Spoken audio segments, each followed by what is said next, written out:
Վրաստան, Թուրքիա, Իրան, Ադրբեջան։ Ինչ են անում Հայաստանի հարևանները։ Ինչ է կատարվում այդ երկրներում։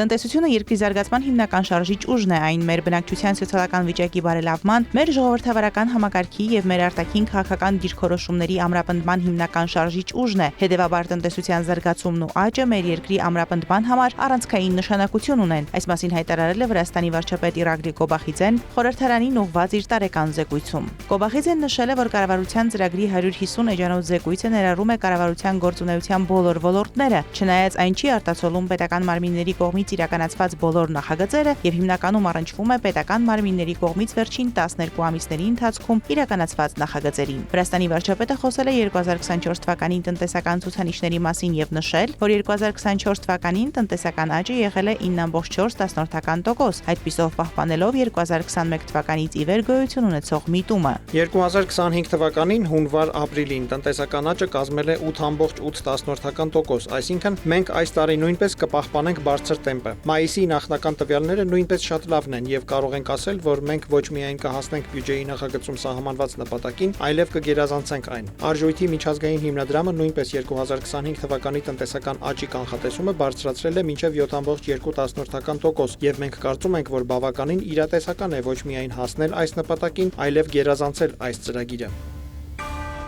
Վրաստանի խորհրդարանը երրորդ եւ վերջնական ընթերցմամբ ընդունել է երկրի միգրացիոն քաղաքականությունը խստացնող փոփոխությունների փաթեթ։ Օրինագիծը նախաձեռնել է Վրաստանի կառավարությունը, իսկ հեղինակել է ներքին գործերի նախարարությունը։ Փոփոխությունները նախատեսում են անօրինական միգրանտների արտաքսման պարզեցված ընթացակարգ, երկրում մնալու կանոնները խախտելու համար տուգանքների ավելացում եւ ապաստանի դիմումների քննարկման ժամկետների կրճատում։ Կանոնակարգի համաձայն քրեական եւ վարչական օրենսգրքերում ներդրվում է նոր տեսակի պատիժ՝ օտարերկրյա քաղաքացու արտաքսում, որոշակի ժամկետով երկիր մուտք գործելու արգելքով։ Կացության թույլտվության կամ վիզայի երկարաձգման վերաբերյալ դատական գործընթացներն այլևս չեն կասեցնի արտաքսման գործընթացը։ Բացի այդ, իշխանությունները ներդնում են ապաստանի դիմումների քննարկման արագացված ընթացակարգ նրանց համար, ովքեր ժամանումից հետո առաջին ամսվա ընթացքում դիմում չեն ներկայացրել։ Դիմումները կքննարկվեն նաև անմիջապես սահմանին, առանց դիմորդին երկիր մուտք գործելու թույլտվության, եթե նրա մուտքը սպառնալիք է ազգային անվտանգության համար։ Երկրի ներքին գործերի նախարարությունը հայտարարել է, որ բարեփոխումները Վրաստանի օրենսդրությունը համապատասխանեցնում են Եվրախորհրդարանի եւ Եվրոպայի խորհրդի չափանիշներին։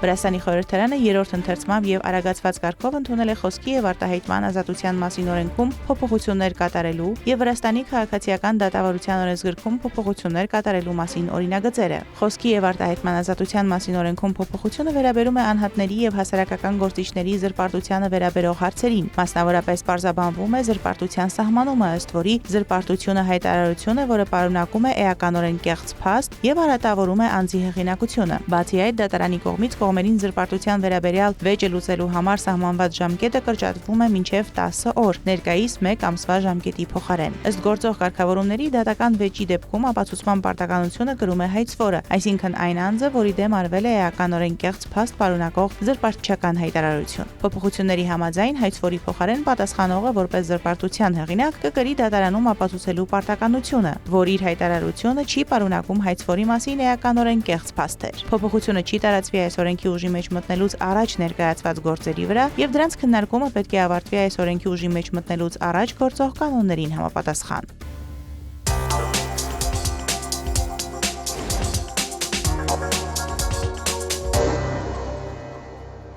Թուրքիայի նախագահ Ռեջեփ Թայիփ Էրդողանը Հաագայում ՆԱՏՕ-ի գագաթնաժողովից հետո հայտարարել է, որ Անկարան եւ Վաշինգտոնը նոր փուլ են սկսում երկկողմ հարաբերություններում Դոնալդ Թրամփի Միացյալ Նահանգների ղեկավարության վերադարձի ֆոնին։ Իմ ընկեր Թրամփի հետ բացում ենք թուրք-ամերիկյան հարաբերությունների նոր դարաշրջան։ Երբ մենք զանգահարում ենք, մյուս կողմը 24 ժամվա ընթացքում անմիջապես հետ է զանգահարում։ Մենք փորձում ենք իրականացնել քայլեր, որոնք կնպաստեն մեր երկրների զարգացմանը։ Ըստ Էրդողանի, ի տարբերություն անցյալում ցակած տարաձայնությունների, Թուրքիայի եւ Միացյալ Նահանգների միջև հարաբերությունները միշտ ռազմավարական են եղել։ Էրդողանը շեշտել է, որ Թրամփի հետ կառուցողական երկխոսությունն օգնում է ընդհանուր դիրքորոշումներ գտնել նույնիսկ բարդ հարցերի շուրջ։ Հաագայում անցկացված գագաթնաժողովի ժամանակ Էրդողանն առանձին բանակցություններ է վարել ամերիկացի նախագահի հետ։ Կողմերը քննարկել են գործակցության հիմնական ուղղությունները։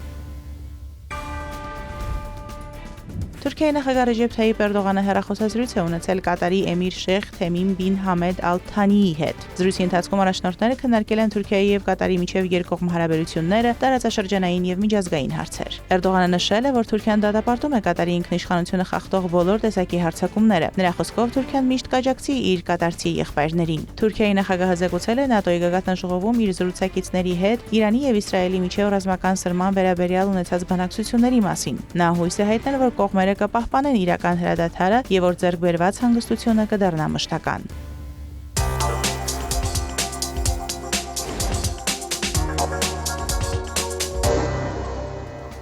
Ռուսաստանի նախագահ Վլադիմիր Պուտինն անդրադառնալով Իսրայելի եւ Իրանի միջև հակամարտությանը հույս է հայտնել, որ այն արդեն անցյալում է։ Այս մասին Ռուսաստանի նախագահը հայտարարել է Եվրասիական տնտեսական ֆորումի լիագումար նիստում, որն անցկացվել է Բելարուսի մայրաքաղաք Մինսկում։ Հիմա Մերձավոր Արևելքում իրավիճակը հանդարտվում է, Իսրայելի եւ Իրանի միջև հակամարտությունը նույնպես։ Եկեք համարենք, որ դա անցյալում է։ Ռուսաստանի նախագահի խոսքով դա նշանակում է, որ Եվրասիական տնտեսական միությունը կկարողանա զարգացնել հարաբերությունները տարածաշրջանի բոլոր երկրների, այդ թվում Իրանի հետ։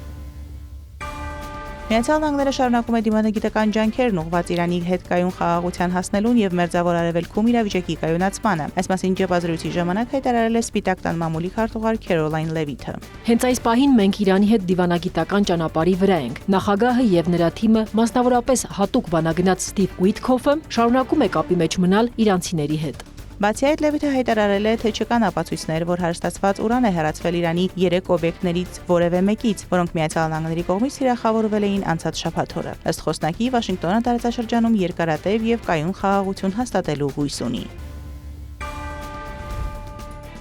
Միացյալ Նահանգները քննարկում է Իրանին օգնելու հարցը մինչև 30 միլիարդ դոլարի ներդրումներ ներգրավելու քաղաքացիական միջուկային ծրագիր մշակելու համար։ Պայմանով, որ Թեհրանը հրաժարվի ուրանի հարստացումից, հաղորդում է CNN-ը, հողում անելով ամերիկյան վարչակազմի աղբյուրներին։ Լրատվամիջոցի տվյալով այս միտքը մի քանի շաբաթ քննարկվել է Միացյալ Նահանգների եւ Մերձավոր Արևելքի առանցքային երկրների միջև։ Առաջարկվող տարբերակներից մեկը Իրանին 20-ից 30 միլիարդ դոլար տրամադրելն է, ընդ որում միջոցները կտրամադրվեն ոչ թե անմիջապես Միացյալ Նահանգների, այլ տարածաշրջանի արաբական պետությունների կողմից։ Ֆինանսական աջակցության հարցը ըստ աղբյուրների բարձրացվել է իրանա-ամերիկյան բանակցությունների մի քանի փուլերի, նաև Միացյալ Նահանգների նախագահի հատուկ ներկայացուցիչ Ստիվեն Ուիթքոֆի եւ Պարսից ծոցի երկրների ներկայացուցիչների միջև փակ հանդիպումների ժամանակ։ Քննարկվող այլ առաջարկների թվում են Իրանի նկատմամբ պատժամիջոցների մասնակի չեղարկումը եւ սառեցված արտասահմանյան ակտիվներին հասանելիության հնարավոր վերականգնումը։ Թեհրանը դեռ չի որոշել շարունակել Միացյալ Նահանգների հետ բանակցությունները Իրանի միջուկային խնդիրը լուծելու եւ պատժամիջոցները վերացնելու համար, հայտարարել է Իրանի արտգործնախարար Աբբաս Արաղչին։ Ես ուզում եմ հստակեցնել, որ դեռևս որևէ համաձայնություն չի եղել եւ նոր բանակցություններ սկսելու որոշում չի ընդունվել։ Երկխոսությունը վերսկսելու մասին որոշ հայտարարություններ չպետք է լուրջ ընդունել։ Արաղչին նշել է, որ Միացյալ Նահանգները հարվածելով Իրանի միջուկային օբյեկտներին զգալիորեն բարդացրել է իրավիճակի կարգավորման հետագա բանակցությունները։ Նախկինում Իրանի միջուկային խնդիրը խաղաղ կարգավորման ճանապարհին էր, բայց հիմա, երբ պատերազմ է տեղի ունեցել, մարդկային արյուն է հեղվել, իրավիճակը լիովին փոխվել է եւ համաձայնության հասնելը հնարավոր չէ այնքան հեշտությամբ, որքան նախկինում։ Միացյալ Նահանգների հարվածները մեծապես սրել են իրավիճակը։ Իրանի արտաքին քաղաքական գերատեսչության ղեկավարը հավելել է, որ Իրանի իշխանությունները հետագայում կճշգրտեն իրենց արտաքին քաղաքականությունը, հաշվի առնելով բոլոր այն երկրների դիրքորոշումները, որոնք նրանք զբաղեցրել են Իսլամական Հանրապետության եւ Իսրայելի միջև հակամարտության ընթացքում։ Իրանի արտգործնախարարը նշել է, որ հետպատերազմյան դիվանագիտությունը կտարբերվի նախապատերազմյան դիվանագիտությունից եւ փոխգործակցության մեթոդները կհարմարեցվեն ճգնաժամի ընթացքում երկրների վարքագծին։ Իրանի եւ ատոմային էներգիայի միջազգային գործակալության միջև գործակցությունն այժմ նոր ձև կստանա։ Այս մասին հայտարարել է Իրանի արտգործնախարար Աբբաս Արաղչին։ Այսուհետ մեր հարաբերությունները գործակալության հետ նոր ձև կստանան։ Իրանի խորհրդարանի կողմից ընդունված օրենքը հստակեցրել է ատոմային էներգիայի միջազգային գործակալության հետ գործակցության ուղին, գործակցության տեսակի շուրջ որոշումը թողնվել է ազգային անվտանգության բարձրագույն խորհրդի հայեցողությանը։ Նախարարը հավելել է, որ տեսչական ստուգումները կասեցվել են եւ Իրանը ներկայում հնարավորություն չի տեսնում ատոմային էներգիայի միջազգային գործակալության տեսուչներին ընդունելու համար։ Մենք դեռ որոշում չենք կայացրել անձամբ գրոսին ընդունելու առնչությամբ, իսկ ինչ վերաբերում է տեսուչներին, ապա պետք է ուսումնասիրենք, արդյոք դա կհամապատասխանի խորհրդարանի օրենքի դրույթներին։ Արաղչին հավելել է, որ միջուկային օբյեկտներին ամերիկյան ավիահարվածների հասցրած վնասը մեծ է եւ լուրջ։ Երկօրյա հրետակոծությունից հետո Իրանի ատոմային էներգիայի կազմակերպության փորձագետները մանրակրկիտ գնահատում են հարձակումների հետևանքները։ Արդեն կարող ենք ասել, որ վնասը լուրջ է։ Արաղչիի գնահատմամբ որոշ կառույցներ եւ օբյեկտներ ավերվել են, ինչը պատճառված վնասի փոխհատուցման հարց է առաջացնում։ Հունիսի 25-ին Իրանի խորհրդարանի անդամները հաստատել են ատոմային էներգիայի միջազգային գործակալության հետ երկրի գործակցությունը կասեցնելու մասին օրինագծի տեքստը։ Հունիսի 26-ին Իրանի Սահմանադրության պահապանների խորհուրդը հաստատել է այս փաստաթուղթը։ Այժմ այն պետք է ուղարկվի երկրի նախագահին ստորագրման համար։ Իրանի խորհրդարանի խոսնակ Մոհամմադ Բաղեր Ղալիբաֆն ասել է, որ Իրանը որոշել է ժամանակավորապես դադարեցնել գործակալության հետ փոխգործակցությունը, քանի որ այն պաշտպանում է Իսրայելին եւ պատերազմի հող է նախապատրաստում։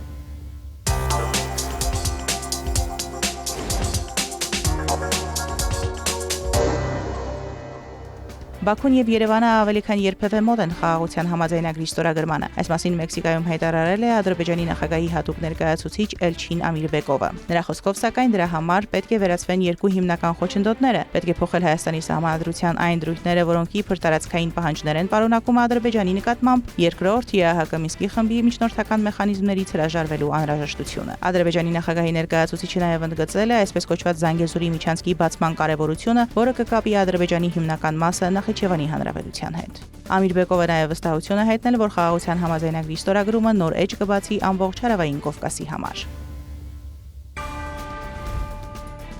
Իրանի նախագահ Մասուդ Փեզեշքյանն Ադրբեջանի նախագահ Իլհամ Ալիևի հետ հեռախոսազրույցի ընթացքում վերջինիս կոչ է արել մանրակրկիտ հետաքննություն անցկացնել այն հաղորդագրությունների վերաբերյալ, որոնք ենթադրում են, թե իսրայելական անօդաչու թռչող սարքերը եւ միկրոօդանավերը կարող են Իրանի օդային տարածքը ներխուժած լինել Ադրբեջանի տարածքով։ Այս մասին հայտնում է Իռնագործակալությունը մանրամասներ ներկայացնելով նախագահների հեռախոսազրույցից։ Նշվում է, որ Փեզեշքյանն ընդգծել է, որ Իրանը երբեք պատերազմ չի սկսել եւ հավելել, որ Իսրայելը գործել է միջազգային իրավունքի խախտմամբ հարձակվելով Իրանի վրա, այդ թվում միջուկային օբյեկտները խավորելով, ինչն իր խոսքով մարդկության դեմ հանցագործություն է։ Նշվում է, որ Իրանի նախագահը վերահաստատել է Թեհրանի հանձնառությունը խաղաղ եւ հարգալից տարածաշրջանային հարաբերությունների, ընդգծելով, որ Իրանը ձգտում է կայունության եւ հարգում է իր բոլոր հարևանների տարածքային ամբողջականությունը։ Ի պատասխան Ադրբեջանի նախագահ Իլհամ Ալիևը ափսոսանք է հայտնել Իսրայելի հարձակումների եւ դրա հետևանքով քաղաքացիական բնակչության շրջանում զոհերի համար եւ ողջունել է հրադադարն ու վերահաստատել Ադրբեջանի հարգանքը Իրանի ինքնիշխանության եւ տարածքային ամբողջականության նկատմամբ։ Ալիևը հերքել է այն հաղորդագրությունները, որոնց համաձայն Ադրբեջանի օդային տարածքը օգտագործվել է իսրայելական անօդաչու թռչող սարքերի կողմից Իրանի վրա հարձակվելու համար, շեշտելով, որ իր կառավարությունը պահպանում է իր օդային տարածքի նկատմամբ լիակատար վերահսկողությունը եւ երբեք թույլ չի տա, որ այն օգտագործվի Իրանի դեմ։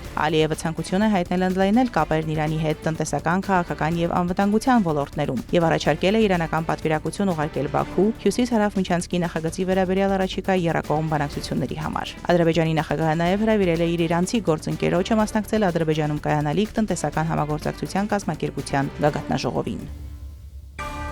Հզոր պայթյուն է տեղի ունեցել Բաքվի Ջաֆար Ջաբարլիի անվան Ադրբեջան ֆիլմ կինոստուդիայի տարածքում գտնվող պահեստում, որը երկար ժամանակ չէր օգտագործվել։ Միջադեպի վայր են ուղարկվել արտակարգ իրավիճակների նախարարության, իրավապահ մարմինների եւ մշակույթի նախարարության աշխատակիցներ։ Հետաքննություն է ընթանում միջադեպի ճշգրիտ պատճառները պարզելու համար։ Մշակույթի նախարարությունը, արտակարգ իրավիճակների նախարարությունը եւ այլ համապատասխան մարմիններ ձեռնարկել են անվտանգության միջոցառումներ, տարածք են ուղարկվել տեխնիկական փորձագետներ։ Նախնական տվյալով պայթյունի պատճառ է դարձել նկարահանումների համար նախատեսված հրագործական արտադրանքը։ Հրշեջ ծառայությունը հայտնել է հրդեհի տեղայնացման մասին, այլ մանրամասներ չեն հաղորդվում։ Ըստ Ադրբեջանի ներքին գործերի նախարարության նախնական տվյալների քաղաքացիների շրջանում տուժածներ չկան։ Մարոթ Հարվերդյան, հարևաններ։